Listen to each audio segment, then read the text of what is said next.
Hello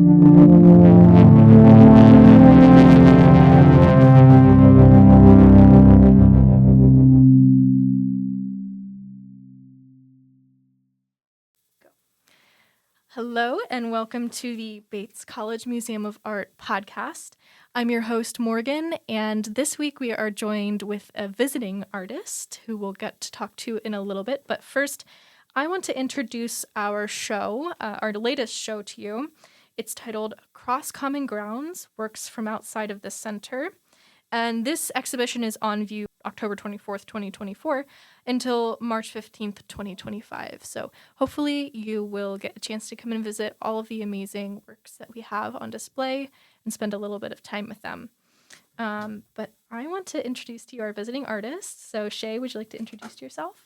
Yeah, hi Morgan and everyone. I'm Shay Riaku Rivera Rios. I'm a practicing artist, interdisciplinary work. I do a lot of performance art as well.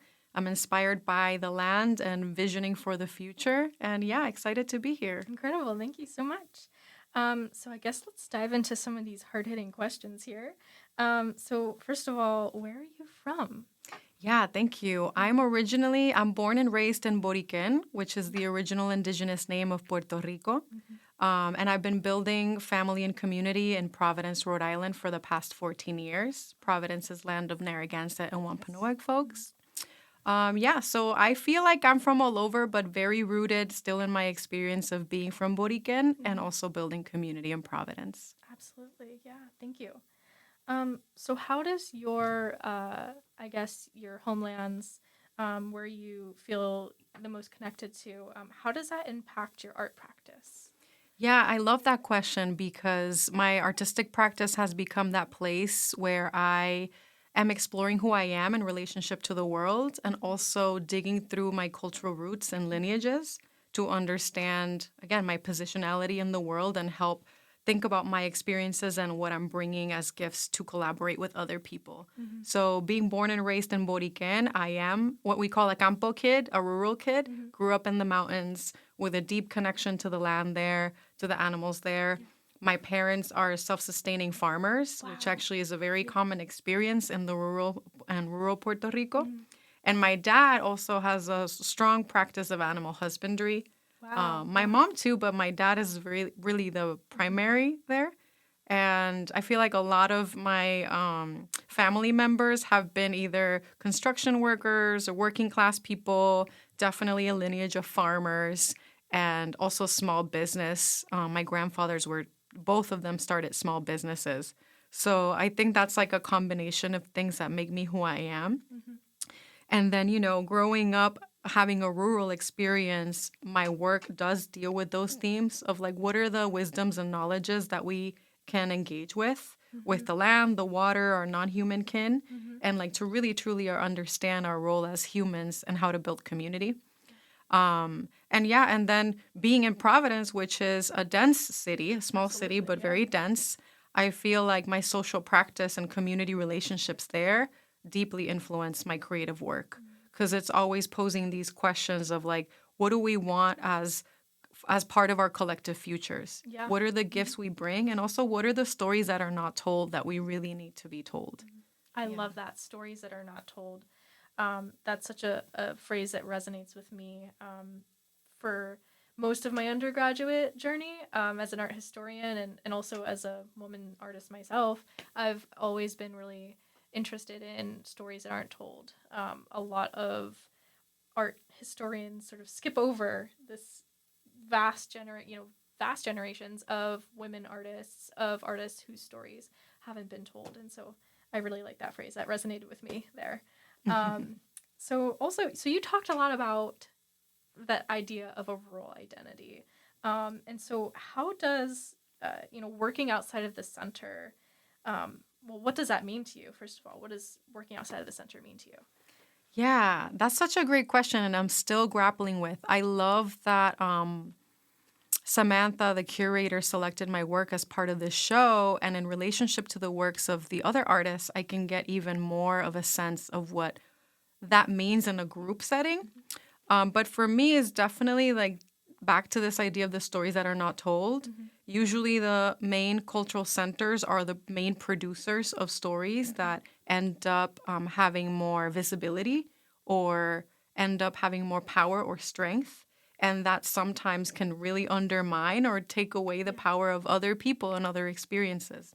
So I think I keep going back. I think it was Chamaminda Agnosi who said there's the danger in the single story.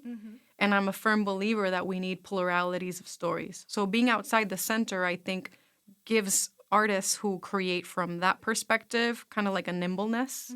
I think there is also like a genuineness, a raw genuineness to our experience that we're able to wield in relationship to we're kind of distanced from art markets in many ways. And I think artists like me specifically, who are culturally rooted in social practice, and our practice is not just a studio practice, it's engaging with communities on the ground. That's something that I feel like relates to being out of the center, because you're not just producing work to be a product, Right. to capture just a singular story. You're often engaging in work that has collective narratives in there. So that's so powerful to me, you know? And I think when we're trying to build better worlds, how beautiful it is to have a collective set of experiences. You said you're an art historian, and I love that because I think it's a really exciting time for us to look at past histories and from a place of generativity. Yes. You know, it's like they were told from very specific perspectives, and now we're positioned to be able to tell more stories to amplify the view. And I wish more people could see things in that way, you know? Because usually I definitely bump into circles, and I know, you know, cultural repair really means bringing people together.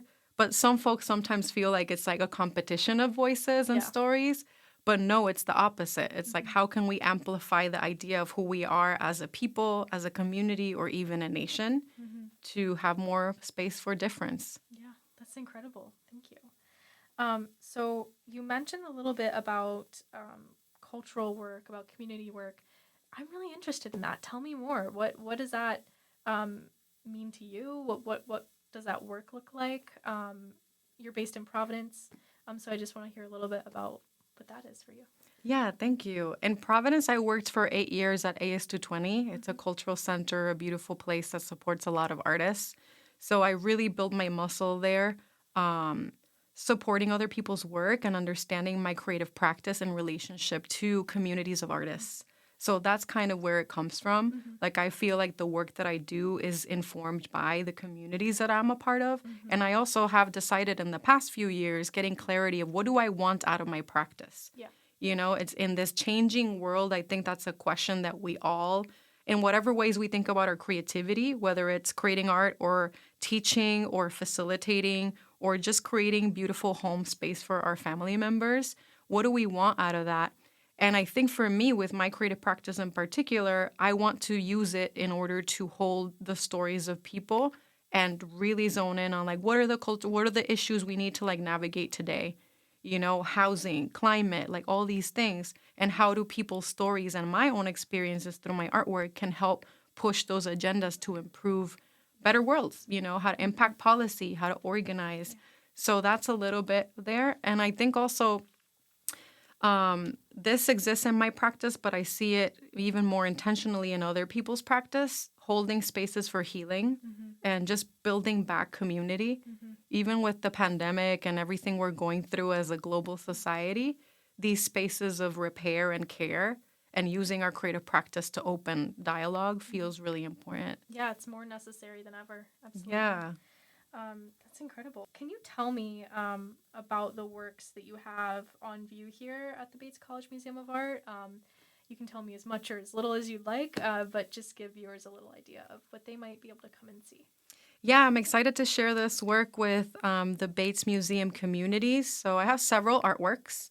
I have a piece called Mano de Obra. It translates into labor of hand, and it's a landscape photograph of the foundation where my parents and we used to live in a wooden house with a concrete foundation. What are those called? Oh my God, we live in a hill and there's flooding sometimes. Yeah. So houses on stilts Yes. is a thing that is very common in Borican. So, this piece is the foundation that's left over after that house was taken down that my parents used for herbal medicine to grow plants and animal husbandry. And it's a healing space. So that's a print that has some stories there. It's really a beloved piece. And at the I Am studio, it's been blown up as a full immersive room. And you can enter the space and be surrounded by this image, contemplate your relationship to this place that has been overtaken by nature, but with care of humans as well, and listen to the sounds of the forest from Boriken. Another piece that accompanies the print specifically is an altar made out of cinder blocks. And cinder blocks, it's interesting to think about people using concrete to take over nature, but in a way it was kind of the opposite with my family. So these cinder blocks are a symbol of what does it mean to think about permanence for communities that have often been forced to be displaced or face climate, disaster. Or, myself, I'm part of a diaspora now. I had to leave home for many different reasons.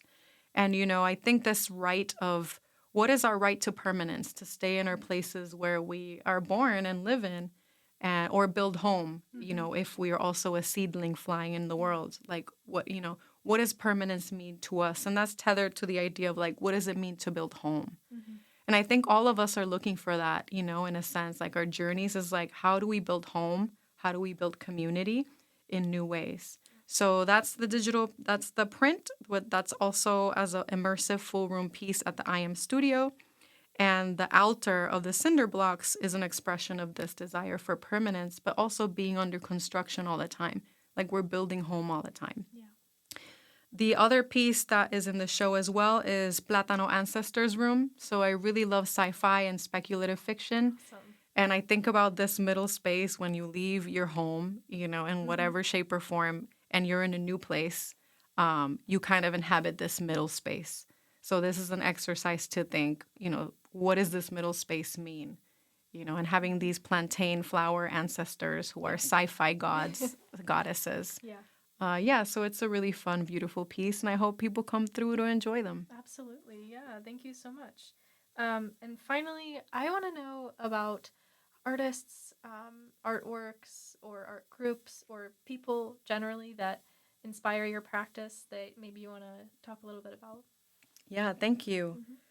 Something I'll say too is that I believe I'm returning to Bates next year to do a performance intervention on the work. So I invite folks to come through and stay in touch. And on that note, I'm very inspired by performance artists like La Pocha Nostra. They're a group that works at the border in Mexico. I'm really inspired by rivers, and I love that here in Lewiston, there's like this beautiful, gorgeous river The that Androscoggin, yeah. And like, sitting with the knowledge of like, oh, what has this river gone through? Yes. And it's just beautiful way to get to know places and histories. And my name is also Rivera Rios, which translates to riverbed river. Yes. So, there's a lot there. Yeah. So rivers definitely inspire me. And my community and different communities everywhere, people who work hard to like support each other, in the midst of really, difficult situations or climate or political upheaval. There's always, how people manifest love and joy. Even something as simple as cooking for each other, those things inspire me so much. Absolutely. Thank you so much. That was beautiful. I invite you all again to come sit with these works and really experience them. These works, all of our works at Across Common Grounds are on view from October 24th to March 15th. So please take a chance to come down and visit it at the Bates College Museum of Art. Thank you so much again, Shay.